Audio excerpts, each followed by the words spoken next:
আলিমতু লাকুম মিন ইলাহিন গায়রি। আয়াতের অনুবাদ করার পর সবাই জোরে নাউজুবিল্লাহ বলবেন। আগে অনুবাদটা করি। ফেরাউন তার নেতৃস্থানীয় মন্ত্রী পরিষদবর্গকে ডাক দিয়ে বলল, হে মন্ত্রী পরিষদবর্গ। ফেরাউন তার মন্ত্রী পরিষদদেরকে ডাক দিয়ে বলল, হে মন্ত্রী পরিষদবর্গ, মা আলিমতু লাকুম মিন ইলাহিন গায়রি, আমি তোমাদের জন্য আমাকে ছাড়া অন্য কাউকে আমি আল্লাহ মনে করি না, খোদা মনে করি না। আমি তো তোমাদের আল্লাহ, আমি তোমাদের ইলাহ। ফেরাউন কয়, হে মন্ত্রী পরিষদবর্গ, আমি ছাড়া তোমাদের আর কোন ইলাহ আছে বলে আমার জানা নাই। অহংকার তারে কোন পর্যায়ে নিয়ে গেছে? মন্ত্রীদেরকে বলতেছে যে আমি তোমাদের জন্য আমাকে ছাড়া অন্য কোন ইলাহ আছে বলে আমার জানা নাই। এবার কি কয় দেখেন, মূসা আমাকে দাওয়াত দিল তার নাকি একজন ইলাহ আছে, আল্লাহ।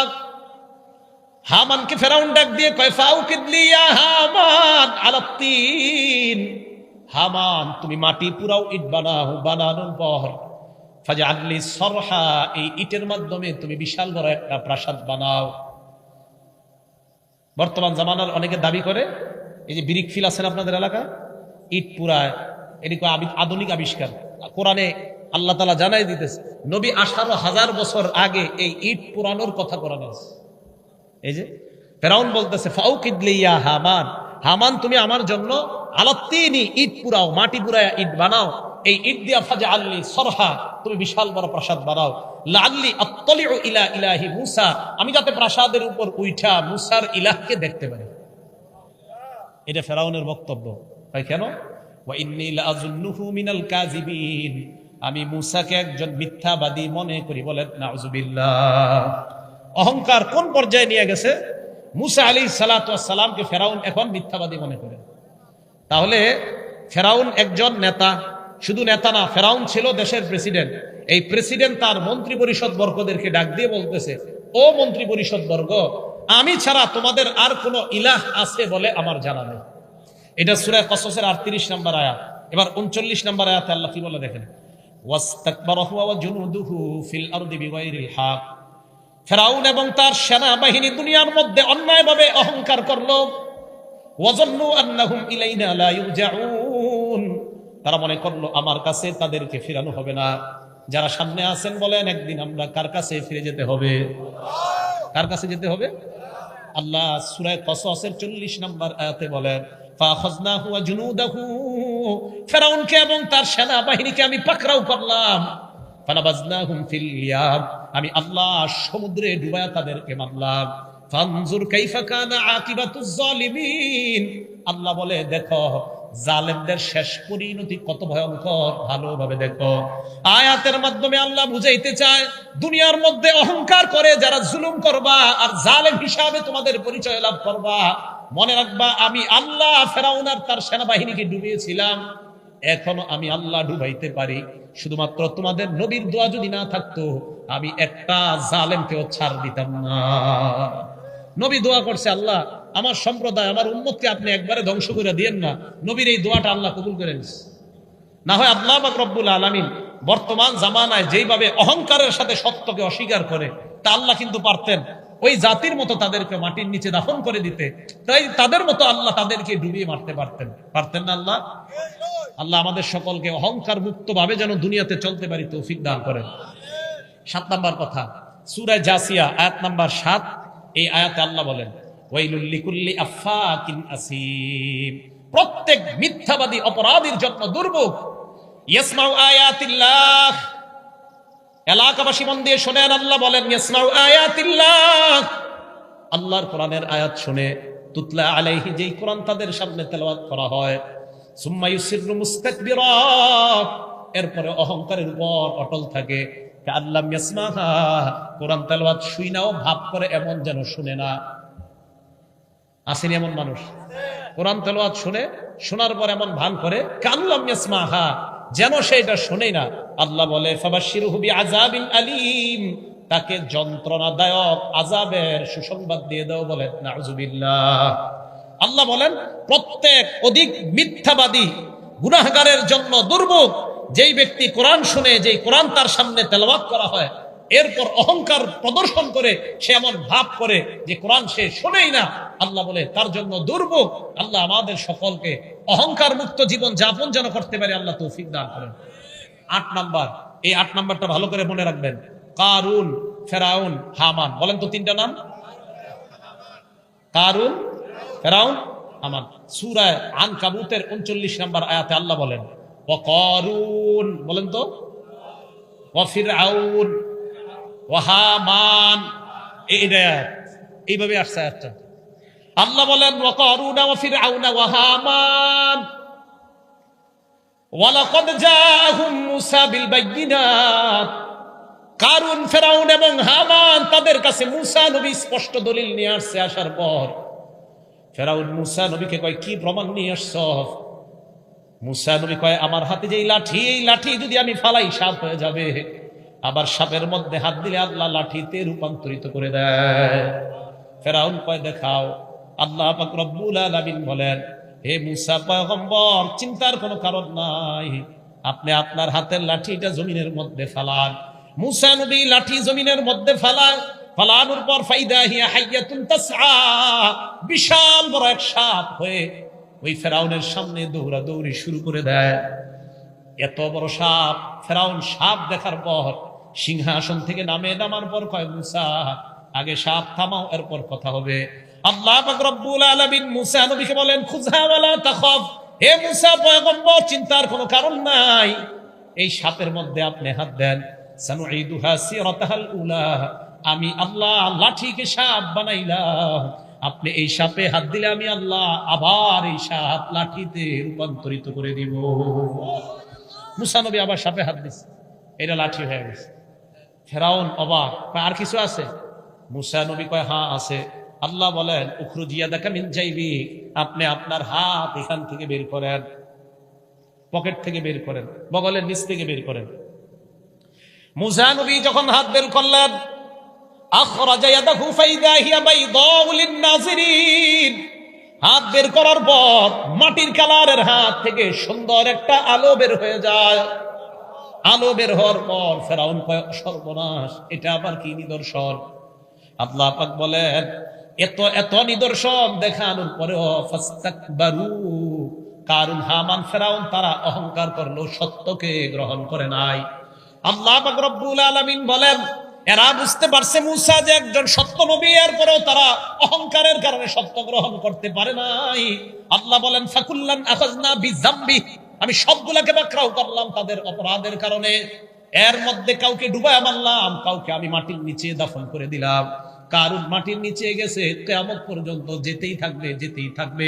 আল্লাহ বলেন, দুনিয়ার অহংকারী সম্প্রদায় শিক্ষা নিয়ে নাও, অহংকারের কারণে সত্য গ্রহণ করতে পারে নাই, আমি তাদেরকে যে শাস্তি দিলাম, এই শাস্তি দেখে তোমরাও শিক্ষা গ্রহণ করে নাও। আমি আল্লাহর ধরা বড় কঠিন, বড় ভয়ঙ্কর, আমি ধরলে কাউকে ছাড় দেই না। অহংকার করা যাবে না। আমার আলোচনাটা বুঝার চেষ্টা করেন, আমি এই আলোচনা কেন করতেছি। সত্যকে অহংকারের সাথে অস্বীকার করে, আর থুর হুজুর বুঝি কি, সত্যকে অহংকারের সাথে অস্বীকার করে, মানে একটা অস্বীকার আর একটা অহংকার, আর থুর মোল্লা বুঝি কি, অহংকারের সাথে প্রত্যাখ্যান করে। আল্লাহ আমাদের সকলকে কথাগুলো বুঝে শুনে পৃথিবীর জীবনে যেন আমরা সামান্যতম অহংকার আমাদের মাঝে না আসে।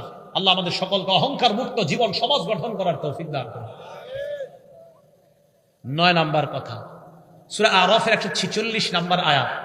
এটা আমরা সবাই মন দিয়ে শুনেন। আমাদের মাঝেও যারা অহংকার করে, আল্লাহ বলেন, সাসরিফু আন আয়াতিয়াল্লাযীনা তাকাব্বারুনা ফিল আরদি বিগাইরিল হক, দুনিয়ার মধ্যে যারা অহংকার করে তাদের চেহারাটা আমি আল্লাহ আমার আয়াত থেকে ফিরিয়ে দেই। এরা দিন গ্রহণ করতে পারে না। ওয়া ইয়ারাউ সাবিলার রুশদি লা ইয়াত্তাখিযুহু সাবিলা, আল্লাহ বলে এরা সত্যের রাস্তা দেখার পরেও, হেদায়েতের রাস্তা দেখার পরেও এই হেদায়েতের রাস্তাটা তারা গ্রহণ করে না। মুসলমান এই কথাটা ভেবে চিনতে দরকার। ওয়া ইয়ারাউ সাবিলাল গায়য়ি ইয়াত্তাখিযুহু সাবিলা, আল্লাহ বলে তারা যদি পথভ্রষ্টতার রাস্তা দেখে ওই রাস্তাটা তারা গ্রহণ করে নেয়। ওয়া ইয়ারাউ কুল্লা আয়াতিন লা ইউমিনু বিহা, আল্লাহ বলে এরা পৃথিবীর সব নিদর্শন দেখলো, ঈমান আনবে না। হেদায়েতের রাস্তা দেখলে ওই রাস্তাটা রাস্তা হিসাবে গ্রহণ করবে না।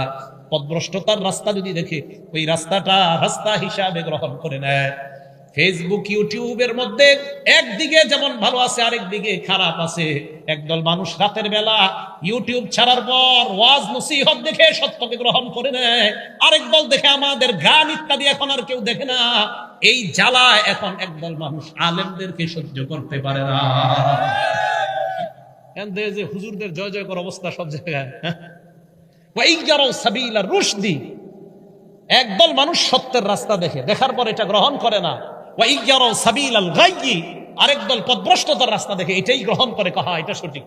আসলে কি সঠিক? পথভ্রষ্টতার রাস্তা কি সঠিক? এই ইউটিউব ফেসবুক একদলকে জাহান্নামী বানাবে, মানাবে না? মানাবে। যারা এটাতে হেদায়েতের পরিবর্তে গোমরাহির রাস্তা গ্রহণ করেছে। আমি তো এইভাবে বলি মাঝে মাঝে, ইউটিউব ফেসবুক চালাইতে গিয়ে যদি আপনার 10 ভাগও গুনাহ হয়, তাও আপনি এটা চালায়েন না। গুনাহ যদি হয় এটা চালানোর দরকার নেই। আপনি যদি নিজের উপরে নিয়ন্ত্রণ না করতে পারেন যে আমি মোবাইল চালাইলে আমার গুনাহ হবে না, তাহলে মোবাইল চালাইতে পারবেন। যদি এরকম অবস্থা হয় যে মোবাইল চালাইলে আপনার গুনাহ হবে, সেক্ষেত্রে আপনি মোবাইল কিভাবে চালাবেন? ভাই কথা বুঝে আসছে? আল্লাহ আমাদের সকলকে বুঝে শুনে অহংকার মুক্ত জীবন গঠন করে সত্যের রাস্তা অবলম্বন করার তৌফিক দান করেন। 10 নম্বর কথা, যারা অহংকার করে তাদের ঠিকানা জাহান্নাম। সূরা এই ব্যাপারে 2টা দৃষ্টান্ত দেই। সূরা আহকাফের 20 নম্বর আয়াত, সূরা গাফিরের 60 নম্বর আয়াত, দুটোটা মন দিয়ে শুনেন। আল্লাহ বলেন, ওয়া ইয়াউমা ইউরাদুল লাযীনা কাফারু আলান নার, জাহান্নামের সামনে কাফেরদেরকে পেশ করা হবে। করার পর কাফেরদেরকে বলা হবে, আযহাবতুম তাইয়্যিবাতিকুম ফি হায়াতিকুমুদ দুনিয়া, তোমরা দুনিয়ার মধ্যে চাকচিক্য শেষ করে ফেলছো, আনন্দ উপভোগ তোমরা দুনিয়ার মধ্যে করে ফেলছো। ওয়াস্তামতাতুম বিহা, জান্নাতে যে আনন্দ করতে পারতা দুনিয়াতে এটা শেষ করে ফেলছো। কথাটা আবার বুঝেন। কাফেরদেরকে জাহান্নামের সামনে রাখার পর বলা হবে, জান্নাতের মধ্যে যে আনন্দ পাইতা, আখিরাতে যে আনন্দ পাইতা, ওই আনন্দটা দুনিয়াতে শেষ করে ফেলছো। পাশাপাশি দুইজন থাকে নাকি রুমে, একজন তার আখিরাতের আনন্দগুলা শেষ করে দিচ্ছে, আরেকজন তার আখিরাতের আনন্দগুলা সঞ্চয় করে রাখতেছে। পাশাপাশি দুইজন, দুই মালিক দুই ঘরে, এক মালিক আখিরাত সঞ্চয় করছে, আরেক মালিক তার আখিরাতকে বরবাদ করে দিচ্ছে। আল্লাহ বলবে, তুমি তোমার আখিরাতের জীবনে যে চাকচিক্য উপভোগ করতা এটা নষ্ট করে ফেলছো। কয় কিভাবে জানো? বিমা কুনতুম তাস্তাকবিরুনা ফিল আরদি বিগাইরিল হক, দুনিয়াতে অহংকার করতা, অহংকারের কারণে তুমি পার্থিব জীবনে আখিরাতের চাকচিক্য নষ্ট করে ফেলছো, এখন তোমার ঠিকানা জাহান্নাম। সূরা গাফিরের 60 নম্বর আয়াতে আল্লাহ বলেন, ওয়া ক্বালা রাব্বুকুম উদউনি আস্তাজিব লাকুম, আল্লাহ বলে, বান্দা তোমরা আমার কাছে দোয়া করো। যদি বলেন কি করো? আল্লাহ বলেন, তোমরা আমার কাছে দোয়া করো, আস্তাজিব লাকুম, আমি আল্লাহ তোমাদের দোয়া কবুল করব। আবার বলছি, আল্লাহ বলে তোমরা দোয়া করো, আমি কবুল করব। বলেন তো বাংলাটা আল্লাহ কি বলছে? তোমরা দোয়া করো, আল্লাহ কি বলে? আমি। আবার আল্লাহ বলছে আমাদেরকে তোমরা, আমি আল্লাহ। আপনার তো আমাদের এগুলো কেন বিশ্বাস হয় না? আল্লাহ আমাদেরকে বলছে তোমরা দোয়া করো, আল্লাহ বলছে আমি কবুল করব। এখন তো আমাদেরকে দোয়া থেকে দূরে সরানোর ফিকির চলতেছে, আমরা যেন দোয়া না করি। হ্যাঁ, এমনও মানুষ আছে দোয়ার বিরোধিতা করতে করতে গত 20 বছর তার চোখে এক ফোঁটা পানিও বের হয় না। চোখের পানি যদি বের না হয়, ভাই আল্লাহর সাথে আপনার সম্পর্ক কিভাবে হবে? একটু মন দিয়ে শোনেন তো আমার কথাটা। একটা ঘরে বসে আছেন আপনি, ঘরে আপনার 4টা রুম, একটা রুমে আপনি বসলেন, ওই রুমে আপনার বিবি নাই, আপনার ছেলে মেয়ে কেউ নাই, সবাই বাহিরে আছে, অন্যান্য রুমে আছে। দরজাটা লাগায় দিলেন, হালকা আলো জ্বলতেছে ঘরের মধ্যে, ফ্যানটা চলতেছে বা এসিটা চলতেছে, সামান্য একটু আলো ঘরের মধ্যে, অথবা জানালাটা খোলা, চাঁদের আলো আপনার ঘরের মধ্যে, লাইটটাও ঘরে নিবানো, ছেলে মেয়ে স্ত্রী কেউ নাই ঘরের মধ্যে, আপনি একা। ওই মুহূর্তে আল্লাহকে বললেন, আল্লাহ আমি আর তুমি ছাড়া কেউ নাই। আল্লাহ আপনাকে মাফ করবে না, কারে করবে? আল্লাহ বলে, ইন্নাল্লাযীনা ইস্তাকবিরুনা আন ইবাদাতি, এই ইবাদত দ্বারা এখানে উদ্দেশ্য দোয়া। যারা আমার কাছে দোয়া করা থেকে অহংকার করে, ভাই অহংকারী হয়েন না, দোয়া করতে অহংকারী করে। যারা আমার কাছে দোয়া করার সময় অহংকারী, আর থুর আল্লাহর কাছে কি বলবো, আমার কাছে দোয়া করতে যারা অহংকার করে, সায়াদখুলুনা জাহান্নামা দাখিরিন, এরা লাঞ্ছিত হয়ে সব জাহান্নামে প্রবেশ করবে। আল্লাহ আমাদের সকলকে অহংকার মুক্ত জীবন যাপন করার তৌফিক দান করেন। এই গেল কোরআন থেকে 10টা কথা। এবার খুব মন দিয়ে হাদিস শোনেন। মুসলিম শরীফের 168 নম্বর হাদিস, আন আব্দুল্লাহ ইবনে মাসউদ রাদিয়াল্লাহু তাআলা আনহু قال قال رسول الله صلى الله عليه وسلم লা ইয়াদখুলুল জান্নাতা মান কানা ফি কলবিহি মিসকালু যাররাতিন মিন কিব। আল্লাহর নবীর সাহাবা আব্দুল্লাহ ইবনে মাসউদ রাদিয়াল্লাহু তাআলা আনহুর বর্ণনা, নবীজি সাল্লাল্লাহু আলাইহি ওয়াসাল্লাম বলেন, যেই ব্যক্তির অন্তরে সরিষার দানা পরিমাণ অহংকার থাকবে ওই ব্যক্তি জান্নাতে প্রবেশ করবে না। নাউযুবিল্লাহ। সরিষার দানা পরিমাণ অহংকার থাকবে, সে জান্নাতে প্রবেশ করবে না। ভাই, অহংকার ছেড়ে দিই আমরা। মালের অহংকার, সম্পদের অহংকার, শক্তির অহংকার কেউ করবো না। আল্লাহ হেফাজত করেন। আমি আপনাদের জন্য দোয়া করবো, আপনারা আমাদের জন্য, আমার জন্য, আমাদের মতো যারা আলোচনা করে সবার জন্য দোয়া করবেন। আমাদের মাঝে যেন কখনো অহংকার না আসে। বুখারী শরীফের 6071 নম্বর হাদিস, নবীজির একজন সাহাবা নাম হারেসা, এই হারেসা রাদিয়াল্লাহু তাআলা আনহুর বর্ণনা। তার পুরা নাম হারেসা ইবনে ওয়াহাব আল খুজাই। عن حارثة ابن وهب الخزاعي رضي الله تعالى عنه عن النبي صلى الله عليه وسلم قال, হারেসা ইবনে ওয়াহাব আল খুজাই বলেন, আল্লাহ নবী বলেন, আলা উখবিরুকুম বিআহলিল জান্নাহ, এ মানুষ আমি কি তোমাদেরকে জান্নাতি কে ওই ব্যক্তির ব্যাপারে বলবো না? নবীজি বলেন, ওই ব্যক্তি জান্নাতি কুল্লু দাঈফিন মুতাদাঈফ, যেই ব্যক্তি দুর্বল, সমাজের মধ্যে যাকে দুর্বল মনে করা হয়, সমাজের মধ্যে এক ব্যক্তি দুর্বল, যাকে দুর্বল মনে করা হয়, সমাজের অন্য মানুষ তাকে দেখতে পারে না অথবা তাকে গণায় ধরে না, কিন্তু ওই লোকটার আল্লাহর সাথে সম্পর্ক বড় চমৎকার। আজান দিলে লোকটাকে ঘরে পাওয়া যায় না, মসজিদে চলে যায়। এই লোকটাকে সমাজের মধ্যে তেমন গণ্য করা হয় না। আল্লাহ নবী কয়, তোমরা জানো না মরার পর এই লোকটার সাথে সাথে আল্লাহ জান্নাতের মেহমান। কুল্লু দাঈফ, দুর্বল, বিনয়ী, যাকে দুর্বল মনে করা হয়। এবার নবী কি বলে দেখেন, আলা উখবিরুকুম বিআহলিন নার, আমি কি তোমাদেরকে জাহান্নামীর ব্যাপারে বলবো না? কুল্লু উতুল্লিন জাওয়াজিন মুস্তাকবির, প্রত্যেক কর্কশ ভাষী, রূঢ় স্বভাবের অধিকারী, কর্কশ ভাষী, রূঢ় স্বভাবের অধিকারী, অহংকারী, দাম্ভিক ব্যক্তি জাহান্নামে যাবে। নবীজি বলেন, প্রত্যেক রূঢ় স্বভাবের অধিকারী, কর্কশ ভাষী, যার ভাষা সুন্দর না, ভাষা শুনলেই কেমন যেন ভালো লাগে না, ভাষা শুনলেই মনে হয় আমারে মারতে আসতেছে। জাওয়াজিন মুস্তাকবির, অহংকারী ব্যক্তি, এই ব্যক্তির ঠিকানা হলো জাহান্নাম। বলেন নাউযুবিল্লাহ। এবার একটা হাদিস মন দিয়ে শোনেন, তিরমিজি শরীফের 2561 নম্বর হাদিস, 2561 নম্বর হাদিস। ক্বালা রাসূলুল্লাহ সাল্লাল্লাহু আলাইহি ওয়াসাল্লাম, ইহতাজ্জাতিল জান্নাতু ওয়ান নার, আল্লাহ নবী বলেন, জান্নাত এবং জাহান্নাম ঝগড়া লাগছে। জান্নাত এবং জাহান্নাম ঝগড়া লাগার পর ক্বালাতিল জান্নাহ, জান্নাত বলল, ইয়াদখুলুনি আদ-দুআফা ওয়াল মাসাকিন, আমার মাঝে দুর্বল অসহায় মানুষগুলা প্রবেশ করবে। জান্নাত বলল, আমার মাঝে দুর্বল অসহায় মানুষগুলা প্রবেশ করবে। ওয়াকালাতিন নার, জাহান্নাম বলল, ইয়াদখুলুনি আল জাব্বারুনা ওয়াল মুতাকাব্বিরুন, আমার মাঝে অহংকারীরা প্রবেশ করবে। জাহান্নাম বলল। আল্লাহ জান্নাতকে আর জাহান্নামকে ডাক দিলেন। ক্বালাল্লাহু তাআলা লিল জান্নাতি ওয়ান নার, প্রথমে আল্লাহ জাহান্নামকে ডাক দিয়ে বললেন, আনতি আযাবি আনতাকিমু বিকি মিম্মান শিতু। আল্লাহ জাহান্নামকে ডাক দিয়ে বলে, তুমি হলো আমার আযাব, আমি তোমার মাধ্যমে যার থেকে ইচ্ছা তার থেকে আমি প্রতিশোধ গ্রহণ করব। মুসলমান, আমি বারবার এই জায়গাটা পড়ি। আল্লাহ জাহান্নামকে ডাক দিয়ে কয়, তুমি আমার আযাব, আমি তোমার মাধ্যমে যার থেকে ইচ্ছা তার থেকে প্রতিশোধ নিব। একবার চিন্তা করেন, এই কথা আমার আর আপনার ব্যাপারে যদি আল্লাহ বলে ফেলে, আল্লাহ যদি আমার আর আপনার ব্যাপারে বলে ফেলে জাহান্নামকে, এখানে তো আল্লাহ কারো নাম নেয় না। আল্লাহ বলছে, তুমি হলে আমার আযাব, জাহান্নাম, আমি তোমার মাধ্যমে যাকে ইচ্ছা, যার থেকে ইচ্ছা তার থেকে আমি প্রতিশোধ নিব। জান্নাতকে ডাক দিয়ে বললেন, আনতি রাহমাতি আরহামু বিকি মান শিতু, তুমি হলো আমার দয়া, আমি তোমার মাধ্যমে যাকে ইচ্ছা তাকে দয়া করে তোমার মেহমান বানায় দিব। আজকে রাত্রে থেকে একটু চিন্তা করেন, আল্লাহ জাহান্নামকে বলে তুমি আমার আযাব, আল্লাহ জান্নাতকে বলে তুমি আমার দয়া।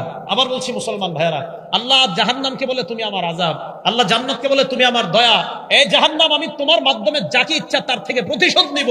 হে জান্নাত, আমি তোমার মাধ্যমে যাকে ইচ্ছা তাকে দয়া করে তোমার মাঝে প্রবেশ করাবো।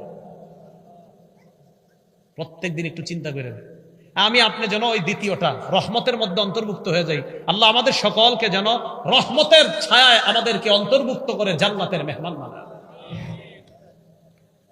মুসলিম শরীফের একটা হাদিস শুনেন, হাদিস নাম্বার 196 নাম্বার হাদিস। ক্বালা রাসূলুল্লাহ সাল্লাল্লাহু আলাইহি ওয়াসাল্লাম, আল্লাহ নবী বলেন, সালাসাতুল লা ইউকাল্লিমুহুমুল্লাহু ইয়াওমাল কিয়ামাহ ওয়া লা ইয়ানজুরু ইলাইহিম ওয়া লা ইউযাক্কিহিম ওয়া লাহুম আযাবুন আলীম।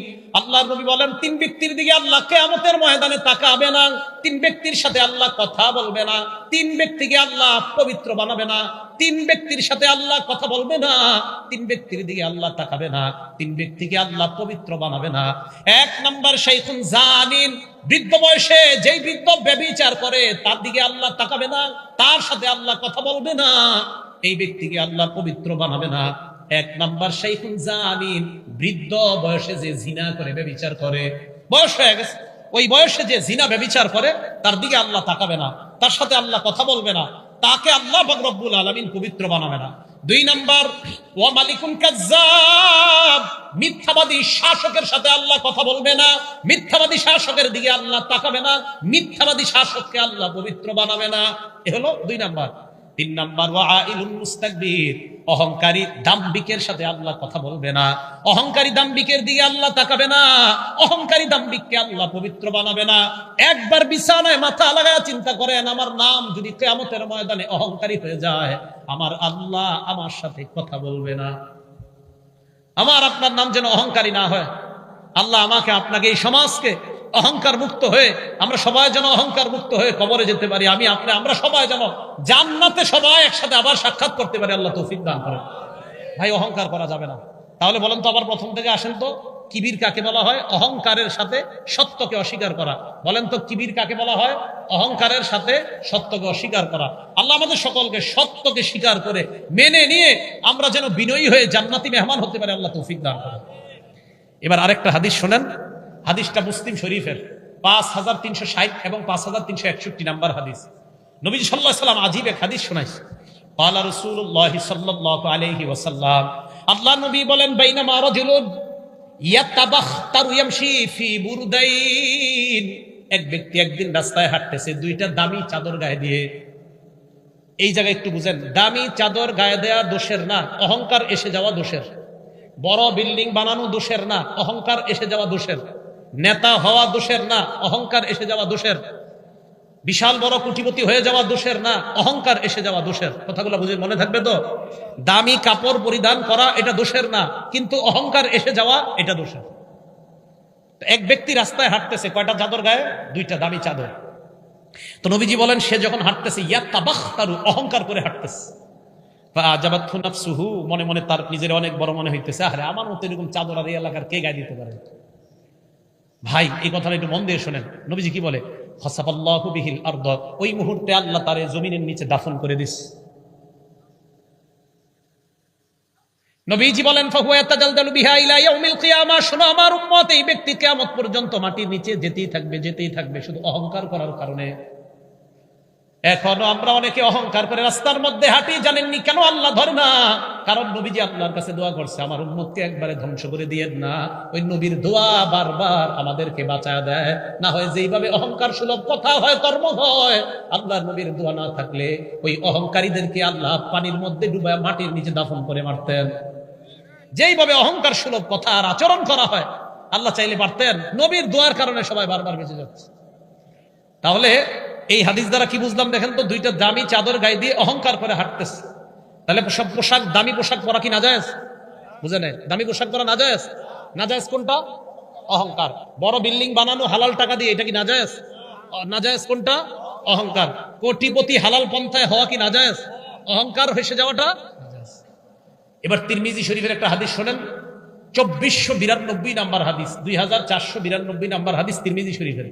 ক্বালা রাসূলুল্লাহ সাল্লাল্লাহু আলাইহি ওয়াসাল্লাম, আল্লাহ নবী বলেন, ইউহশারুল মুতাকাব্বিরুনা ইয়াওমাল কিয়ামাতি আমসাল আয-যুররি ফি সুওয়ারির রিজাল, কিয়ামতের ময়দানে অহংকারীদেরকে পিঁপড়ার মতো মানুষের আকৃতিতে উপস্থিত করা হবে। পিঁপড়ার মতো, পিঁপড়ার মতো অহংকারীদেরকে কিয়ামতের ময়দানে পিঁপড়ার মতো মানুষের আকৃতিতে উপস্থিত করা হবে। মানুষের আকৃতিতে উপস্থিত করার পর ইউসাকুনা ইলা সিজনিন ফি জাহান্নাম, অহংকারীদেরকে টানতে টানতে জাহান্নামের একটা জেলখানার দিকে নেওয়া হবে। ইউসাম্মা বুলাস, ওই জেলখানাটার নাম হলো বুলাস। বলেন কি নাম? জাহান্নামের একটা জেলখানা, নাম কি বলেন তো? এই বুলাস নামক জাহান্নামের দিকে কাদেরকে ডেকে নেওয়া হবে, টেনে নেওয়া হবে? অহংকারীদেরকে। আবার বলছি, নবীজি বলেন অহংকারীদেরকে কিয়ামতের ময়দানে পিঁপড়ার মতো মানুষের আকৃতিতে উপস্থিত করা হবে, এরপর তাদেরকে টেনে নেওয়া হবে জাহান্নামের একটা জেলখানার দিকে, যে জেলখানাটার নাম কি? বুলাস। এই বুলাস নামক জাহান্নামে তাদেরকে রাখার পর ইউসফাউনা মিন উসারাতি আহলিন নার তিনাতিল খাবাল, এই অহংকারীদেরকে জাহান্নামীদের রক্ত এবং পুঁজ দেওয়া হবে পান করার জন্য। বলেন নাউজুবিল্লাহ। এদেরকে পান করার জন্য দেওয়া হবে কি? জাহান্নামের পুঁজ। পানি রাখেন, এটা নেন, চা অন্য কাউরে দেন। জাহান্নামীদের পুঁজ এবং রক্ত অহংকারীদেরকে দেওয়া হবে পান করার জন্য। জাহান্নামীদের পুঁজ এবং রক্ত।